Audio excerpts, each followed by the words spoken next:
अस्सलामुअलैकुम। तो कैसे हैं आप सब लोग? उम्मीद करते हैं आप सब लोग अच्छे होंगे, खैरियत से होंगे और खुश होंगे।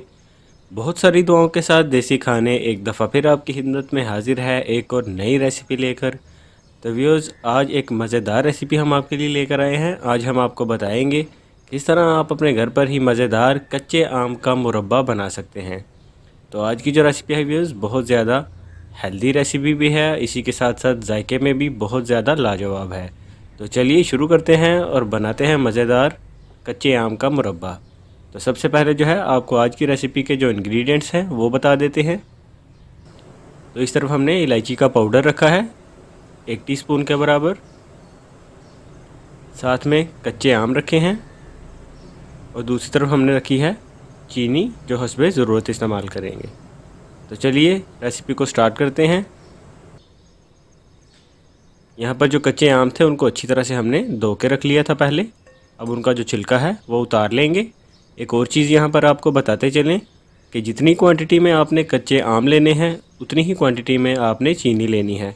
मसलन अगर आपने आधा किलो के बराबर कच्चे आम लिए हैं तो चीनी भी आपने आधा किलो के बराबर ही इस्तेमाल करनी है, और अगर 1 किलो के बराबर आपने कच्चे आम लिए हैं तो चीनी भी आपने 1 किलो के बराबर इस्तेमाल करनी है। तो आज की जो रेसिपी है व्यूअर्स, कच्चे आम का मुरब्बा, बहुत ही मज़ेदार और जायकेदार रेसिपी है। आप इसे ज़रूर ट्राई करिएगा और अपना फ़ीडबैक भी हमें ज़रूर दीजिएगा कि आज की रेसिपी आपको कैसी लगी। तो जैसा कि आप देख रहे हैं यहाँ पर अभी हम छिलका जो है वो उतार रहे हैं, और आप कोशिश कीजिए बिल्कुल ज़्यादा जो है आपने अच्छी तरह से फ्रेश जो कच्चे आम हैं वो लेने हैं। उसी से रेसिपी का जो जायका है वो अच्छी तरह से निकल के आएगा।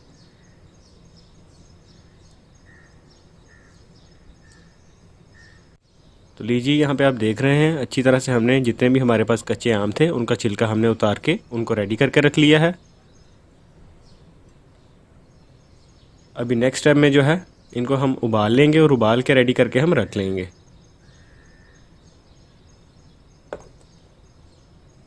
तो उबालने के लिए यहाँ पर हमने एक अदद कढ़ाई जो है वो ले ली है और उसमें पानी डाल के आपने सारे कच्चे आम डाल देने हैं।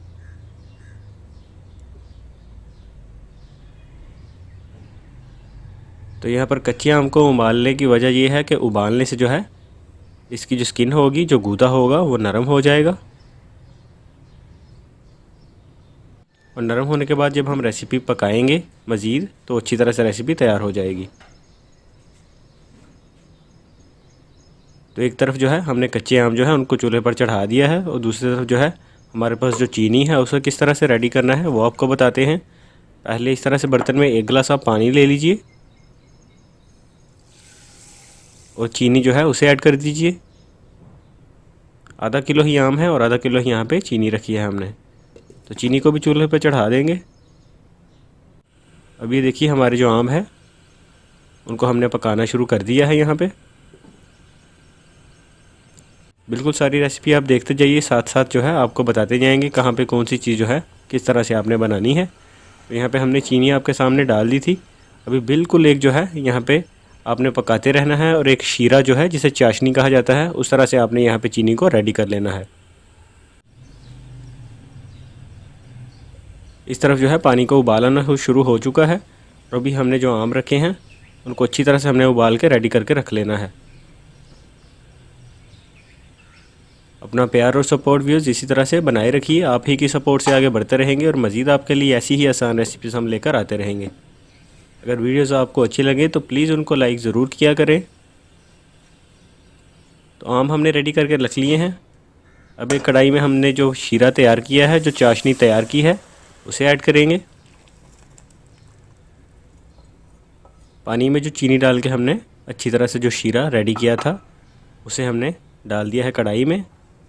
थोड़ी ही देर जो है यहाँ पे पकाने के बाद साथ ही हमने जो उबाल के कच्चे आम रखे हैं उनको यहाँ पे शीरे में यानी कि चाशनी में ऐड कर देंगे।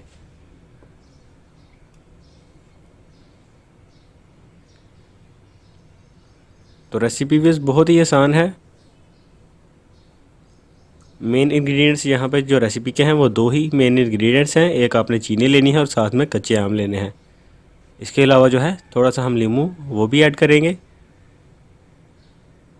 साथ में इलायची का पाउडर जो है